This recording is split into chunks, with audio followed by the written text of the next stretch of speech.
paragraph 487, and Honorable Ahinkwa will take care of that one. Thank you, Chairman. Chairman, this infraction is on overdue national health insurance claims to a tune of 148,000 Ghana cedis. The auditors discovered that health insurance is owing the university to a tune of 148,000 in respect of overdue claims for services rendered by the university clinic as at 31st December 2024. The details are provided in table 66, and these are the details. April to June 2021, you submitted the claims to a tune of 27,000, and 3,358 was rejected, and non-payment was made. You didn't receive anything. You submitted this, they rejected 3,000 out of it, and yet nothing was paid to the university. Then in June 2023, you submitted claims of 153,106. You received 104,000 out of that. 6,000 plus was also rejected. Then January to December 2024, you submitted 905, please. And then 550,000 was paid, with the rejected claims of 38,000. My concern here, I will come to the non-payments. My concern here, I've observed a trend. The rejected claims are doubling to a point that the last one, it is even 6 times the initial claim that was rejected. What is not being done properly that is contributing to this increase in the rejection of claims? Because that comes to affect the operation of the facility. So what is the cause of this trend, this worrying trend? Thank you, Honorable Chair.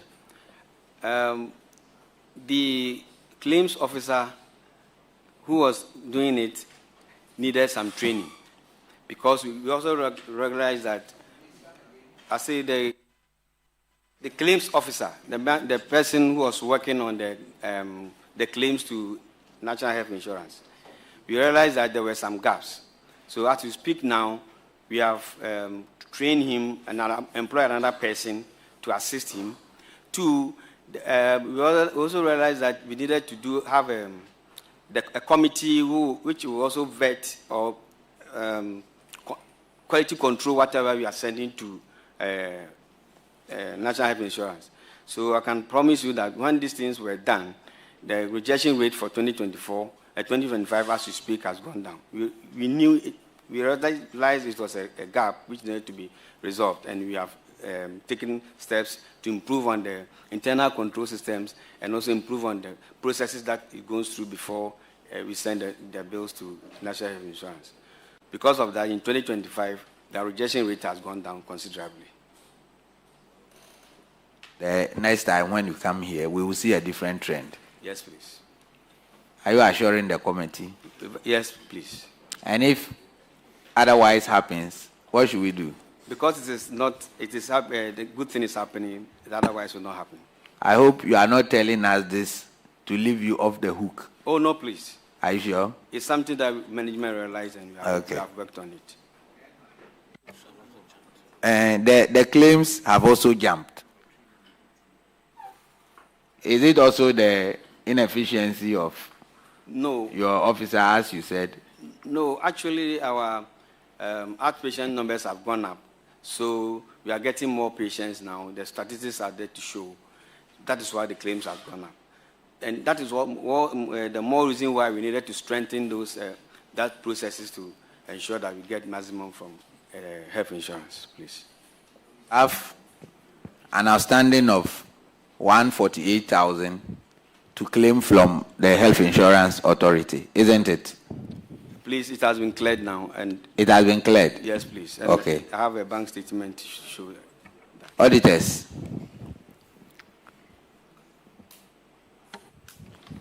Honorable Chair, the amount has been paid by the NHIA.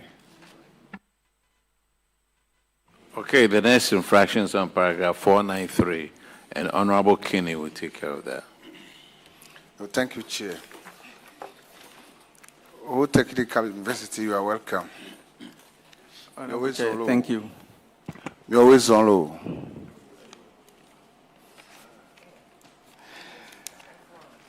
Therefore, Mr. Chair, this has to do with delayed projects. 4 construction projects had been delayed excessively beyond their expected completion dates. The Auditor General noted that the Central Tender Review Committee of the Ministry of Finance, in a letter dated 29th November 2024, reviewed and revised the contract sums of the projects to reflect the then current conditions in the country. However, no contractor had moved to site to continue with the project as at then. The Auditor General then recommended to management to intensify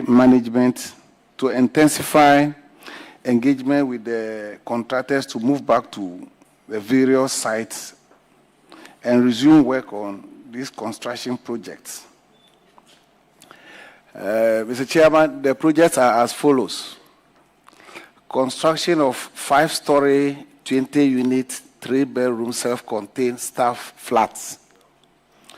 Construction of 2-story rector residence. Construction of 5-story central classroom block for School of Arts and Design. Construction of proposed classroom complex at Ho Technical University.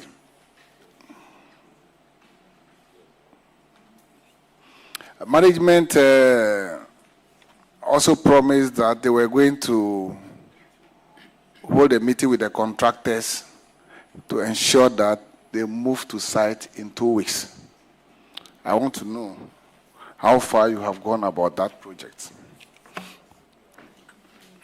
Honorable Chair, thank you very much. All the contractors are back to site. However, with your leave, I will ask our Director of Works to provide details. Thank you. Thank you, Honorable Chair. It is true, but it's also true that the contractors are back to site. With the collaboration of the consultants and HTU management, all the 4 contractors are currently at site. 3 out of the 4 are working assiduously to finish the project even ahead of the extended construction period. We only have challenge with 1, that is the construction of Faculty of Arts and Design block, Measures Proku. He is also at site, but unfortunately he's working at a tortoise pace or slow pace. However, they've all moved from the current percentage you see. For instance, the very first one being 72 has moved up to 85%. The second one also has moved from 70 to 85. And the 58 has just done about 2% of 60% currently. And the last one from 55 to 65% as at yesterday. Honorable Chair, to even add, just yesterday we had a site meeting to stress the point for the need for the facility. And so we are very hopeful that they all complete the project within the extended construction period. Thank you.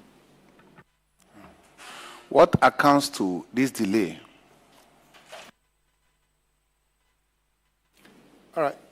Thank you, Prof. Chair. There were two major factors.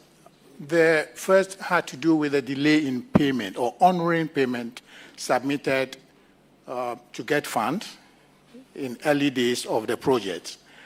The second has to do with, as a result of the delay, there was a need for review of rates because the initial contract sum could not withstand the inflation or the fluctuation rates. So hence, there was a need for the review. Fortunately, it was done late last year, and hence the contractors agreed and mobilized back to site. And so they are currently at site, sir. With delay in payment, have you been able to liaise with GetFund to push for payments? Honorable Chair, yes. And as we speak, all the arrears on the pending certificate have been cleared. And that is how come. And also the rates had been reviewed by Central Tender Review Board or Committee. And so all the hurdles are cleared. We only hope that when the certificate is submitted, hopefully in the next couple of weeks, GetFund will honor and the contractors will continue to work without any break so that we'll work within the construction period, sir. When do you think these projects will be finished? Thank you, Honorable Chair. All things being equal, centenary parables, we should finish by June 30th, 2026. I say so because if they submit a certificate and it's not honored, we may. All right. Thank you, Honorable Chair. So hopefully next year, 30th June 2026. But we are also hopeful that some may finish even before that, sir. Even before close of year, like Measure DFS, sir. Mr. Chairman, over to you, sir. Hope went to Nigeria. She hasn't come back. The next infraction is on paragraph 498. And Honorable Frankie Eboy will take care of that one. Thank you, Mr. Chairman. It has to do with double receipt of salary. Double receipt of salary. And Ho Technical University, this one, it borders on integrity. So I want you to listen very carefully. One, Dr. George T. Banji was employed by University of Health and Allied Sciences in November 2016 as assistant librarian. Then, the chairman of your leave, I want to read a clause in his employment contract. It says, the appointment is full-time. Any additional occupation or employment outside the university can be accepted only with the prior permission of the Vice-Chancellor acting on behalf of the Council. So with this in mind, Dr. George Banji went ahead and took another appointment at Ho Technical University as Senior Assistant Librarian. So the reason he gave to University of Health and Allied Sciences was that he was attending to pressing family issues. So while he was collecting salary at University of Health and Allied Sciences, he was again collecting salary at Ho Technical University. So the whole salary he collected amounted to 90,873. So the auditors recommended that you should take steps to recover the said amount from Dr. Banji and pay same into the Auditor General's recovery account at the Bank of Ghana.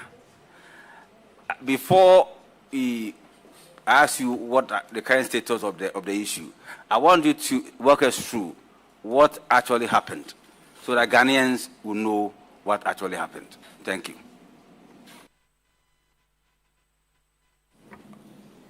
Honorable Chair, thank you very much. I will ask Registrar to respond to this question. Thank you, Honorable Chair. Dr. Banji applied for an appointment or for employment at Ho Technical University together with all others when the university was granted clearance. He was interviewed and appointed. He accepted the appointment and assumed duty.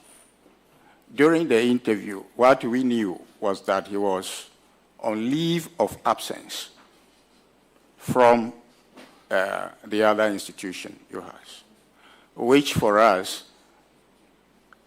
is normal in educational institutions. So he worked with us up until I think November 2023, when we realized that his salary stopped coming. So we decided to find out from the Controller and Accountant General's Department through GTEC, because that was the procedure. And we had information from GTEC, which also checked with Controller and Accountant General, that Controller and Accountant General had detected that he was being paid by two institutions, and therefore that was the reason for the blockage of the salary. In fact, we have a letter from GTEC to that effect, because we wrote and they also wrote to explain this to us. And they also indicated that in the controller system, the staff was tagged or labeled as having left UHAS on study leave with pay, probably erroneously, because with that, then his salaries could continue to be paid over there. So it was actually the onboarding of UHAS onto the controller payroll system that revealed this, which we also got to know at that point. And so we invited the staff, explained the situation to him, and gave him the option of staying in one institution, either in the HTU or at UHAS. And he chose to go back to UHAS. And so, as we speak, Mr. Chairman, he is not in the employment of Ho Technical University. He has since returned to UHAS, and that's where he is now. This is what I can say about that. So.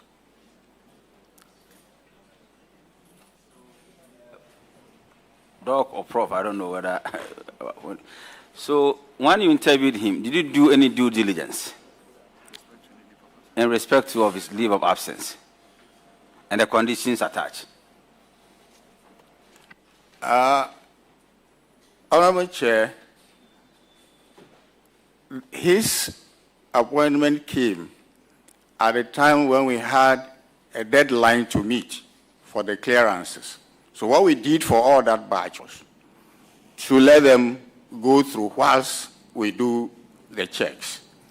And so we did the checks all right after all of this, but his name had gone into the payroll system already. And it was only when this issue came up, from GTEC that we got to know what exactly was happening.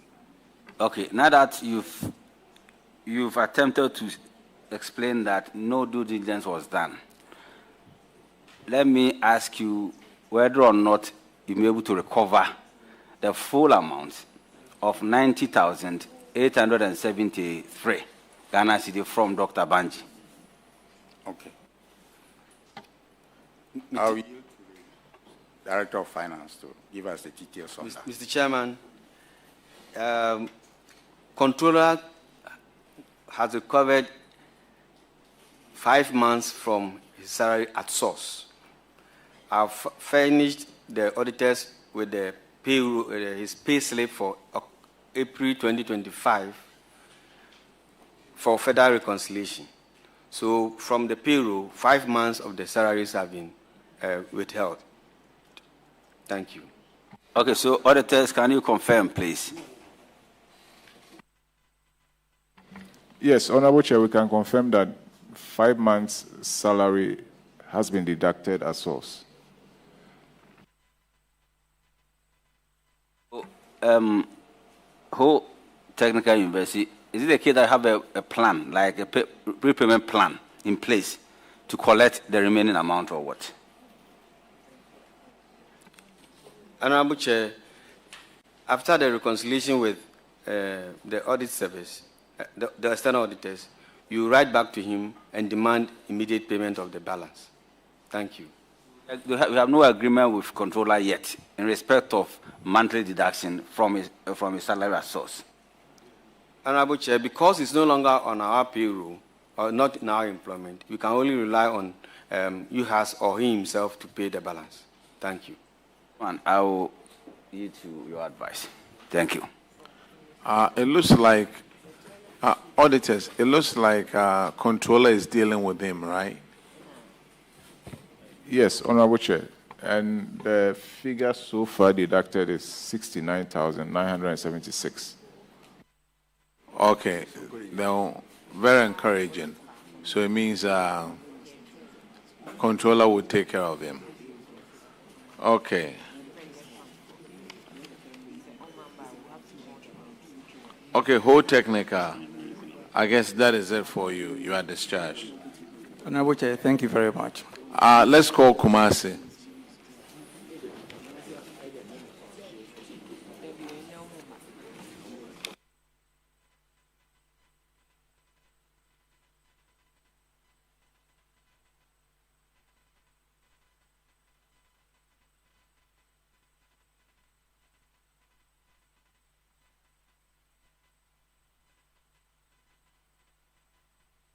Please introduce yourself to the committee. Honorable Chair, good afternoon. My name is Professor Gabriel Jumo, the Vice Chancellor. Thank you. Honorable Chair, my name is Isaac Usu-Ansan, the Director of Finance. Honorable Chair, my name is Ebenezer Kofi-Boache, the Registrar. Honorable Chair, I am Divine Komla Secretary, the Director of Works and Physical Development. Honorable Chair, my name is Asarabafo Frempong, Director of Internal Audit.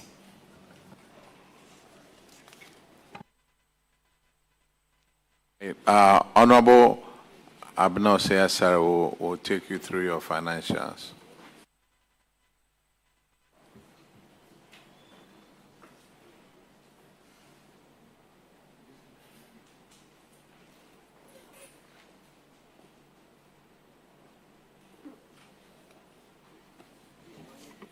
Thank you very much, Prof, and your team. You are welcome.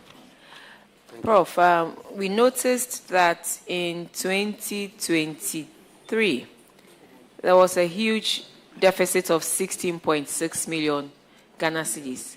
Can you tell us what caused this huge deficit? Thank you, Honorable Chair. With your permission, I would like to defer this to the Director of Finance to assist. Thank you, Honorable Chair. I think that the deficit was as a result of a treatment of a provision for separation allowance. When we adopted IPSAS, we had to make full provision for all staff as if in the coming year they will be going on retirement. So we made full provision that accounted for about 13 million. Besides that, we didn't do that well in terms of even revenue mobilization.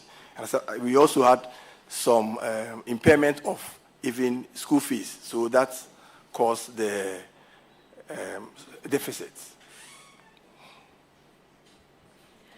And then in 2024, what was the success story? How did it come about? The surplus of 3.2 million. Yeah, we turned it around because our revenue mobilization improved, and if you can see, for both revenue from non-exchange transactions and exchange transactions, we improved tremendously. We did about 39.3% increase for government subvention and grants, and then for academic fees and other charges, we did 23.3%. and for miscellaneous income, we did 98.4%.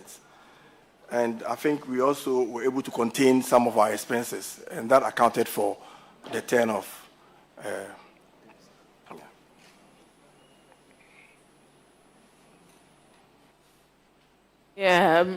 Well, yes, but your compensation shot up by 30 million. Yeah, what was the? Yeah, we received clearance to employ more, and we also negotiated with our part-time lecturers to increase the hourly rate, and that probably accounted for the increase in the compensation.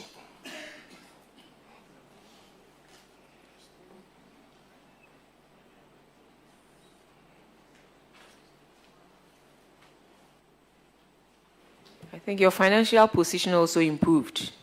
Yes, from 2023 to 2024. You now are able to cover your short-term liabilities by almost 3 times compared to once in 2023.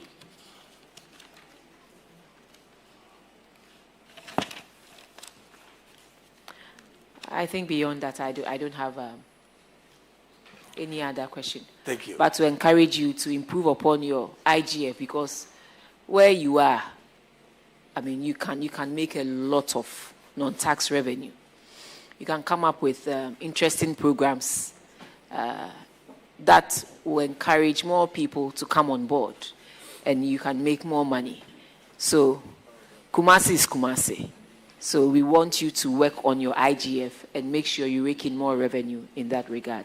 And as much as possible, have a downward trend when it comes to your expenditure. I'm not saying don't increase it, but then when you are increasing it, you must increase it in measures that will help you to continue to make some surplus for the university, and also try and maintain your current ratio or improve upon it. That's what I have for Kumasi. Very well noted. Thank you. All right, your infraction starts from paragraph 302, and Honorable Hotoje will take care of that.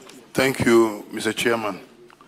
Mr. Chairman, this has to do with an end salary to the tune of 321,311 Ghana cedis.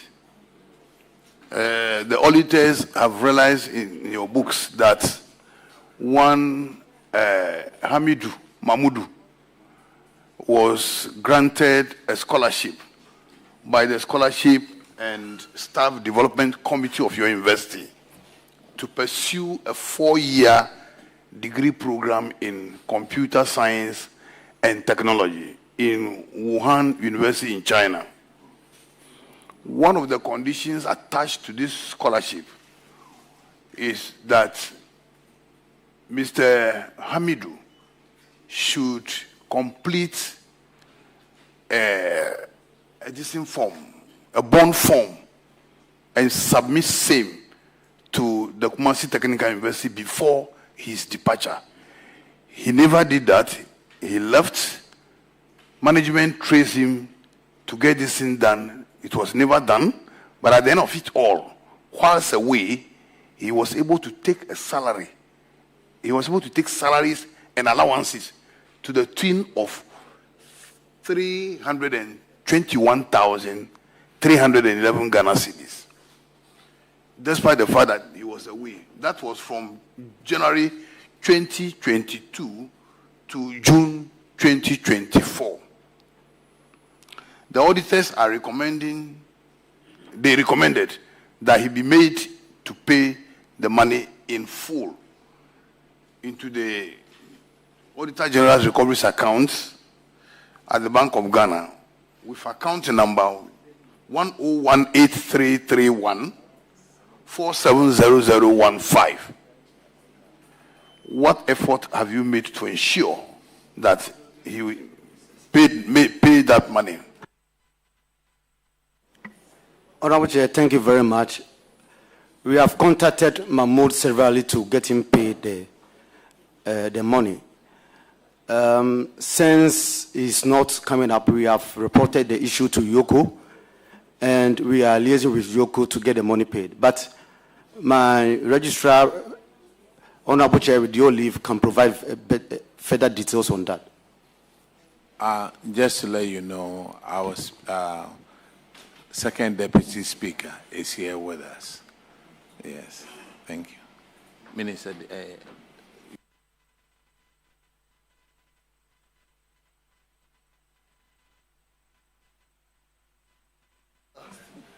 Okay, let me welcome you, people from Kumasi Technical University. Thank you. Yes, I could see some guy in, we used to school together. So you are welcome. Thank you, Honorable Chair. I hope you are discharging yourself well. Are they discharging themselves well? Not bad, anyway. So. Honorable Chair, thank you. When the university detected that Mahmoud Hamidu had left and was still receiving salaries, we quickly prompted the Directorate of Finance to block the salary. And then we reported the matter to the Economic and Organized Crime Office to get him to pay the stated amount. In fact, the EOCO invited several officers, and they are still inviting several officers of the university to their end for interrogation. And they've asked us to leave the matter with them until they finish their exercise and submit a report. You see, when you handed it over to EOCO, did they give you any paperwork, any evidence that they are handling this case? Honorable Chair, yes, they write to us and invite us one after another. Did you give that to the auditors? Honorable Chair, yes.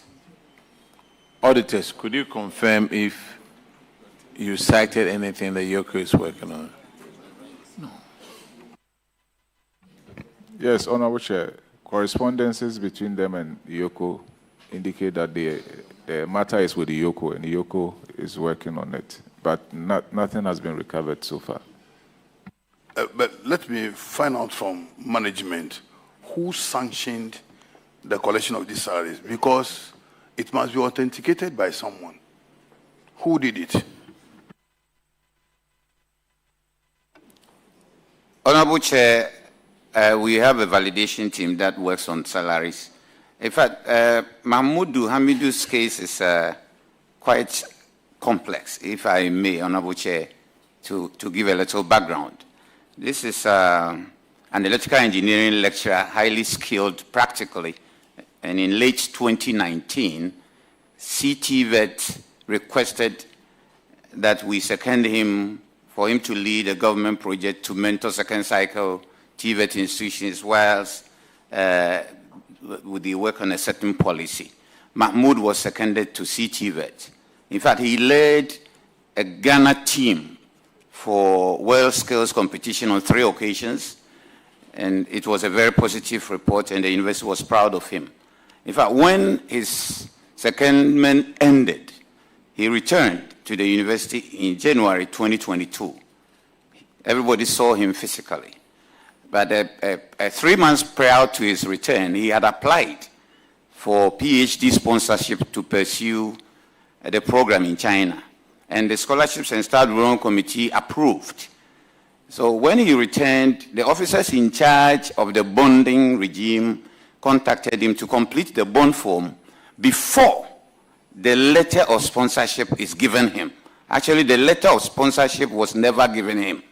He was around on campus, and our internal audit does monthly head counts at the departments, and nothing showed that he had left the country at a point until management got to know it. And then we took action and the matter went to EOCO. In fact, if we've tried to contact Mahmoud physically, but we are not getting him. EOCO is working on it. If you check his Facebook wall, you actually see him working in China in a university, yet EOCO says we should wait for them to finish their exercise. Thank you. Where I am having a problem is, I think validation is supposed to be done with the physical person being seen. So how come that his mere presence on the campus could convince someone to validate his salary to take for this number of months? Honorable Chair, thank you very much. As I said earlier, the Internal Audit Directorate contacts every department every month to do head counts, and the heads of department confirm that this person is here or that. But there is a little challenge here. Some staff are on study leave, yet they are around campus working. They go to their supervisors periodically when university is in recess. So some HODs may write study leave, yet the staff is around. So internal audit got this information from the department, Mahmoud study leave. So they construed that to mean all the other staff on study leave who are around, and the departments writes the same thing. And until we detected that he was absent. Mr. Registrar, Mahmoud's case is different from day one. Yes, sir. Mahmoud was supposed to meet a bond condition he never met. So if you should see that person hanging around, that should not satisfy you that the person is around, so you validate the person. Because you knew the person refused to do something. And you have also decided not to issue out the study leave letter also. Is that not it? Yes, Honorable Chair, the study leave letter contains the conditions of the study leave, including certain payments besides salaries. So until one completes the bond form, the leave doesn't become effective. But we've had history of some staff who would be granted study leave, all right, but they wouldn't go. They will still be working in Ghana. They will be working in the university. That is to say, they wouldn't take advantage of the opportunity. So you would definitely see Mahmoud as one of those if you see him around. I wouldn't see Mahmoud as one of those. Maybe those people, they listen to your conditions, and maybe they abide by the conditions. But Mahmoud refused. He categorically refused to do it. So that person should become a special piece before you. Honorable Chair, thank you. That is the case. That is how come the matter was referred to IOCO. It's a special case.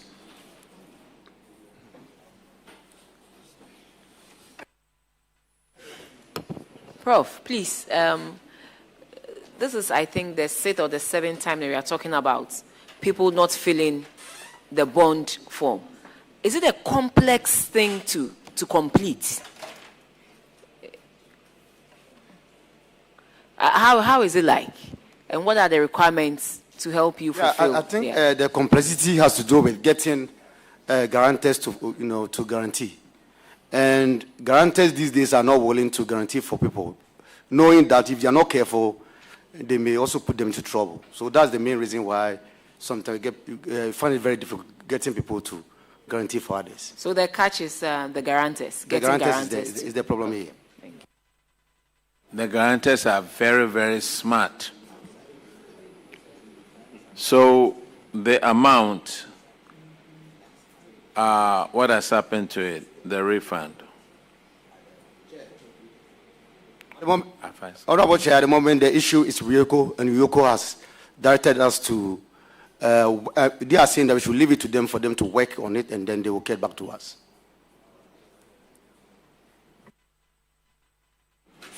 The next infraction is on paragraph 308, and Honorable Edem Agbana will take care of that. Thank you, Mr. Chair. Mr. Vice Chancellor and the team, in breach of regulations 92 of the Public Financial Management Regulations 2019, LI 2378, you paid 25,000 plus to one Dr. Augustine Amwako, who was on leave of absence. In your response to the auditors, you indicated that you wrote to your Provident Fund Board to settle that amount. Update the committee on that amount, whether you have retrieved it or not, and also if you met out any punishment to the officer who validated a staff who was not at post. Honorable Chair, the said amount has been recovered from Dr. Mwaku. He paid initial little over 21,000, and then the balance has been paid. Thank you. Mr. Chairman, the second leg of my question, I asked if you took any steps to punish the person who validated him when he was not at post. I think that the person who validated him didn't make a mistake this instance, because it was just for a month. He put it in the system, and sometimes controller will not act on it. But we immediately wrote to the bank to even hold on to his salary. Unfortunately for us, the bank didn't do it, and we have duly recovered the amount. Yeah. All right, the next infraction is on paragraph 313, and Honorable Ahinkwa will take care of that one. Thank you, Chairman. Chairman, this infraction is on payment of ineligible allowances to staff on steady leave, amounting to 48,279. Chairman, the auditors noted that 3 staff of the university were granted steady leave to pursue various programs at different universities abroad. However, these officers were wrongfully paid salary-related allowances totaling for 48,279, as though they were actively at post. The details are captured here. We know that when people are granted steady leave abroad to study, as you are saying throughout, it is stated in the study leave letter that certain allowances that are attached to the salary will not be paid. So we know very well that these 3 people are on steady leave. And then those allowances that are attached to the salary, which they were not supposed to take, were still being paid to them to this huge tune. And if you look at it, the whole of January 2023 to December 2024, you pay these monies to them. One, Mr. Idrisu Kasum, he is studying at the University of Auckland, New Zealand. You paid him 16,601, yet he has not returned. Mr. Jason Kobina Aku, University of Electronic Science and Technology, China. January to September, you paid him 17,121. Then Mrs. Elizabeth Sewabuatin Kumsin. What's our? The amount was 27,000. Where? Yes, car allowances. I've not even mentioned all of them. So, if you look at the total, these are huge sums. Why? You see, these things keeps on repeating. You validate them, things that you are supposed to do, you ignore them. And yet you come before the committee trying to explain to us to understand. If you were medical doctors, this negligence could have led to the loss of somebody's life. And if the person died, can you revive the person? So what has happened? What has happened? And what led to this? Let us know. Honorable Chair, the said staff, we have recovered, for some of them, we have recovered the money. Others, they have also made part payments. But I will defer to the Director of Finance to give further details with your leave. Yeah, thank you, Honorable Chair. Mrs. Elizabeth Sewakumsen, who earned 4,122 Ghana cedis are fully paid, and same has been paid to the Auditor General's account.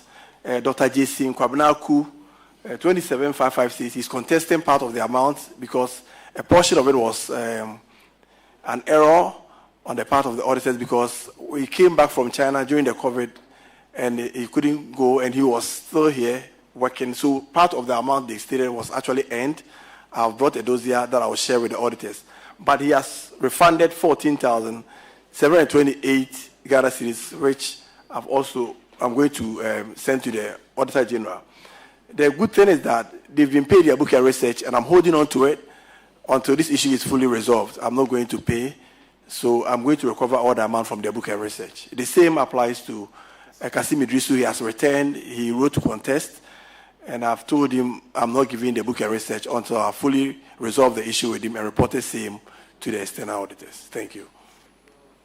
These allowances, are they part of the salary, or do they pay from controller, or you pay them from your own source? They are paid from controller. Okay. The question that I would want to ask is this. You've told us a story here, but when the auditors came there, you said they had written letters to the 3 affected staff to refund the ineligible allowances. What you told us now, were you aware of it when the auditors came? I think it was the auditors who actually found the infraction. It was part of their observation. Okay. Yeah.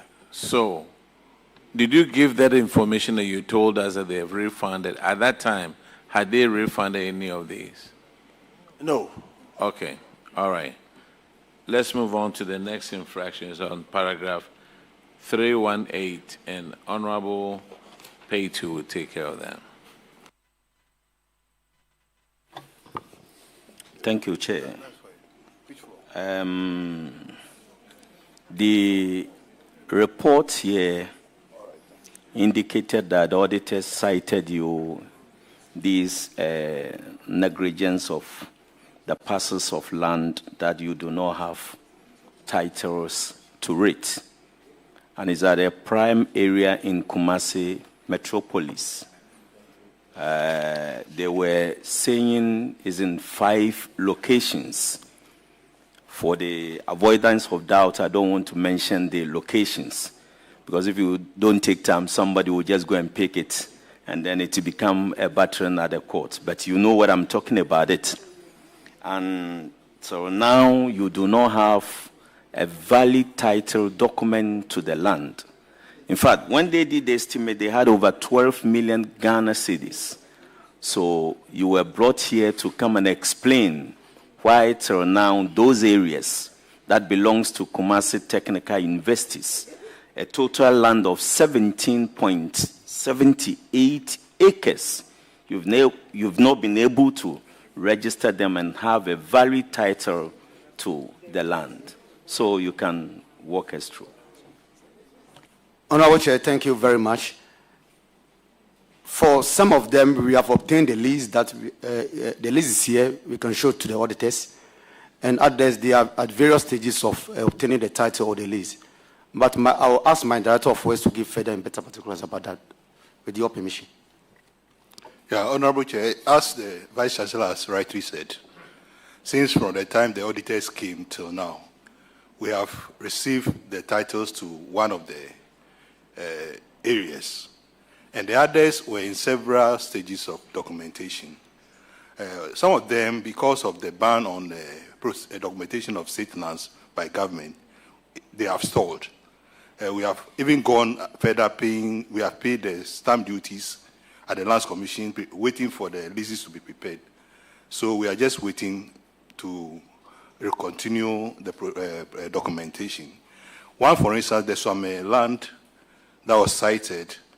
It was a land acquired by government to the garages, and they were shared among the...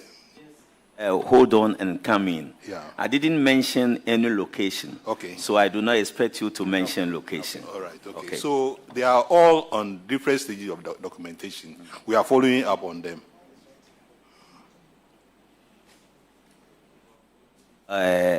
Okay.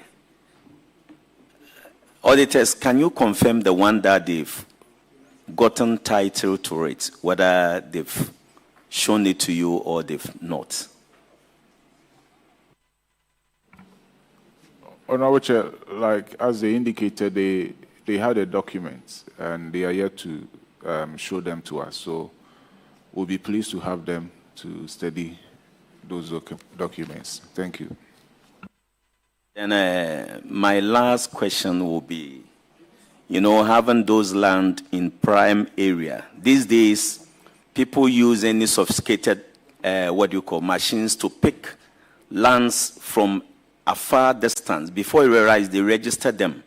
What you do is to battle it at the court and fund them back and a whole lot of things. So I will encourage you, in as much as you take steps to register them, do everything as fast as you can.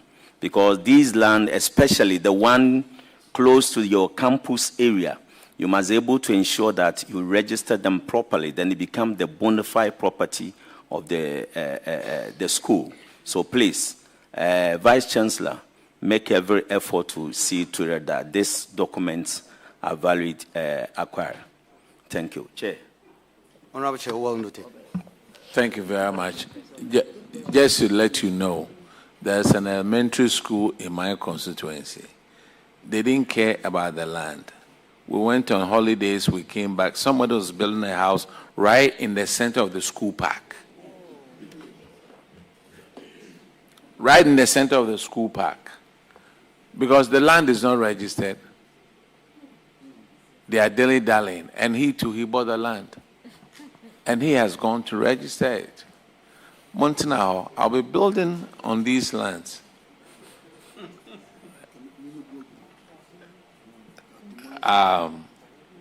The next infraction is on paragraph 323. And Honorable Shirley Che will take care of that one. Thank you, Honorable Chair. Kumasi Technical University, you gave scholarships to 17 members of your school to pursue various academic programs. But when the auditors turned up, you couldn't provide certificates of completion. You were asked to make sure that all 17 bring in their certificates. Your management response indicated that you've granted extensions to a number of them, but 13 have been referred to the school's staff development committee, and you were awaiting a decision at their next meeting. I would like to know if that meeting has been held. And if it has, what was the decision by the committee? Honorable Chair, yes, we had that meeting. We have had that meeting. Concerning the 17 students, staff, all of them are at post, currently working.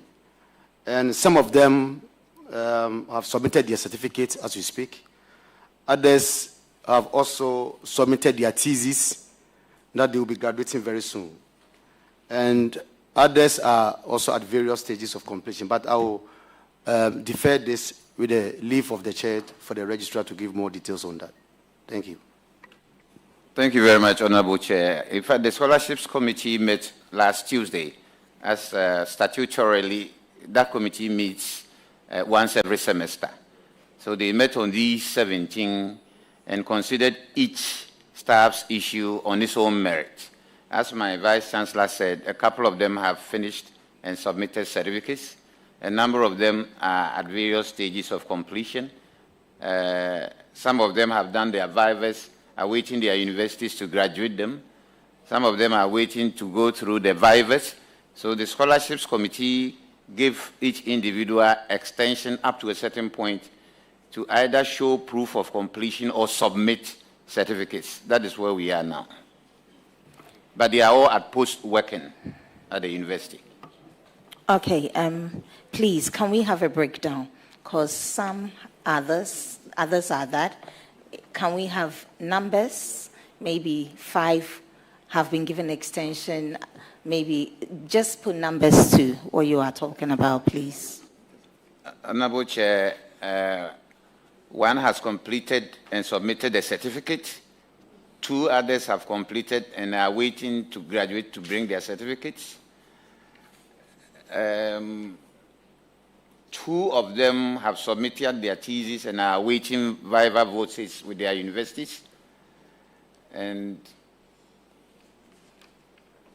there is a particular one whose program depends on publications before graduation. He studied in Portugal, and he has actually published 2 out of his objectives and has done the last one, awaiting the publishing house to publish it, and based on that, the university would give him the time to attend the viva voce and defend the project.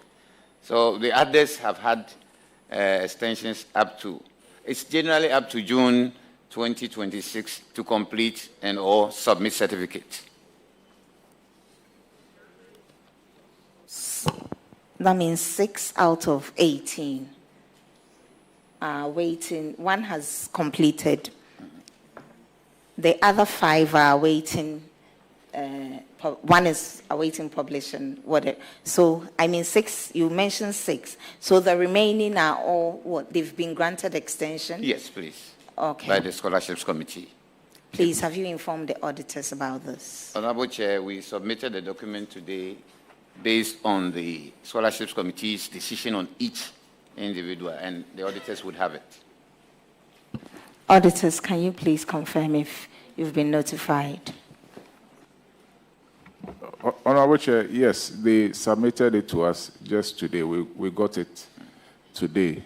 We are yet to verify the status for each one of them. Thank you. Honorable Chair, we are in your hands. Thank you very much. You need to follow up on these certificates. We all know people who have taught at universities for several years, and they don't have certificates, and they will run around with you. So please, yeah. So please, it's very, very important. Okay, we'll let. Who gave them the time limit up to 2026 to complete, to submit? Is the Scholarship and Staff Development Committee. Scholarship and Staff Development Committee. But what is the policy on those who go on study leave? What policy do you have on when they should come with their certificates? Honorable Chair, it depends on the duration of their program. But in case when you are done, when you are done, you have 3 months to wind up and then come back. Yes. Hey. Kumasi Technical University, you are discharged. We are grateful, Honorable Chair. Now we have Accra Technical University. Kumasi, your IGF, work on it too, because you can make a lot looking at where you are.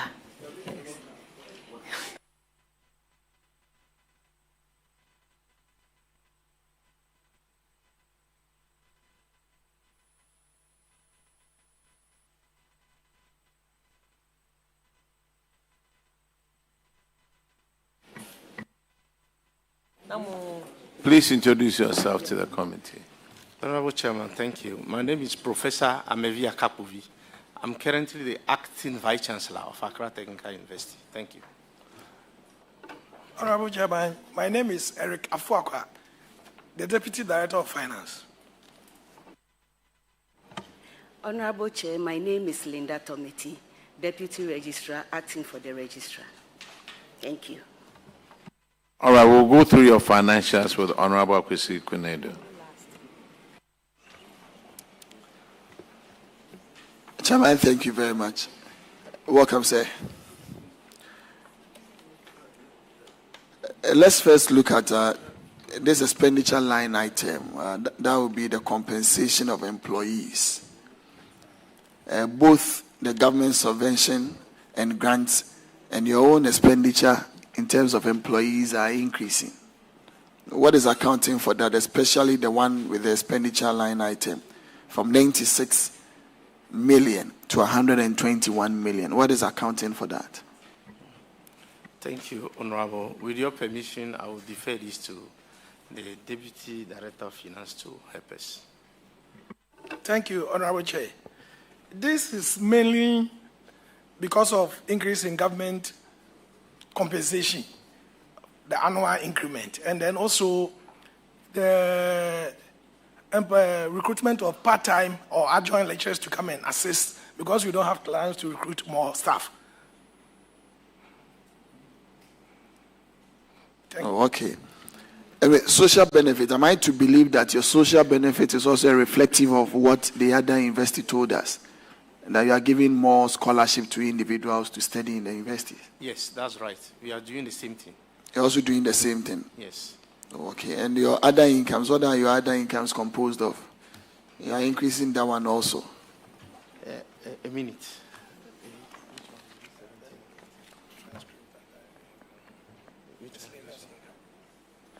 Our other income have to do with interest income, exchange gain, and then we also have some businesses on campus that are also bringing revenue, like the ATU cafeteria and then the Aquaba. Sir, Prof, please, can you speak into the mic? They are trying to record it and they are struggling to. Yes, sorry. thank you. I say our other incomes include interest income, exchange gain, and then we also have some businesses on campus, including the ATU cafeteria, the Aquaba Lodge, and then we also have staff rent income, and then also disposal income and production units. All these contribute to our other revenue. Thank you. Prof, I seem to be a bit worried when I look at your statement of financial position. You are liquidating more of your current assets, 65 to 62. But your current liabilities, Prof, hugely increased to about 96%, from 24 to 47 million. That is huge. Very huge. And when you look at your other incomes, the investment income that you or interest that will probably be part of it, and looking at how you are liquidating and you're increasing your current liabilities, I think is a worry. What is accounting for that? Thank you very much. I will defer this question to the finance. Thank you. Basically, it's true that we are liquidating more of the income into, but this can be seen in the non-current assets because we are undertaking a lot of construction activities on campus, and the money is just being transferred from one asset to another asset. Thank you. But that is just about 50% increment in that, and here we are talking about 96%. No problem. Probably your expenditure is also going up in terms of your goods and services. In terms of recurrent expenditure on renovations and maintenance is also going up. So it's also going up. So it's also accounting into the liabilities. That's why you're not paying them off. Okay. But try and bring them down. Once it's into investment, non-current assets, that will be good. That will yield enough returns in the future because it will form the base for you to have all of the things done. But when it gets into much more of the recurrent expenditure, that will be a difficulty. So just try as much as possible to contain the expenditure aspect of it. And your miscellaneous incomes are also reducing. If you look at your revenue from exchange transactions, you have academic fees and others, and miscellaneous income that reduced significantly, about 13%. Now your concentration is more on the school fees, but you are not considering the other ones, because that is important. You had 14 million the previous year. Yeah, I will let the Deputy Finance Officer answer. Thank you, Honorable Chair. As you are saying, yes, it's true, you have observed well, but it's all because we were liquidating some of the investment in fixed deposit to undertake some of the maintenance and other buildings. So our interest income actually reduced more. That affected the miscellaneous income. Thank you. Okay, good. I mean, once you are doing to maintenance and the rest, it shows a bit also in the consumption of fixed asset because it means your things are depleting. Okay, Chairman. But try and keep your current ratio a bit up. although it's good, 1.3:1 at least is ideal. But when it was 2.7:1, that is better than reducing it to that nature, so that at least you can be able to pay off these liabilities when they fall due. Thank you very much. It's well noted. All right, let's go to infraction, and it's on paragraph 395.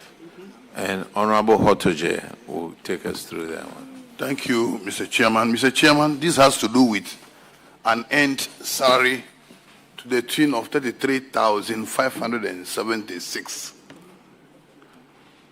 The last audit disclosed that one Kudi Fanuel, a former staff of your university who had gone on retirement on June 20th, 2024, was wrongly paid his salaries for 3 months, from July 2024 to September 2024. When the audit team pointed this thing out, you assured them that you were going to use proceeds from his provident fund, and that you had already contacted the Providence team. This amount of money, by recommendation of the auditors, is supposed to be retrieved and paid into the Auditor General's recoveries account at the Bank of Ghana. Have you done that? Honorable, thank you. We confirm that we have been able to recover the amount and we have paid duly in the auditor's recovery account. It's done. Thank you. Auditors, can you confirm that? Honorable Chair, the full amount has been recovered and paid same into the Aegis Recoveries account on 15th September 2025. Mr. Chairman. That's all. Thank you very much. Accra. This is Accra Technical University. You are discharged. Thank you, Chairman. All right. Is Gimpa around? All right.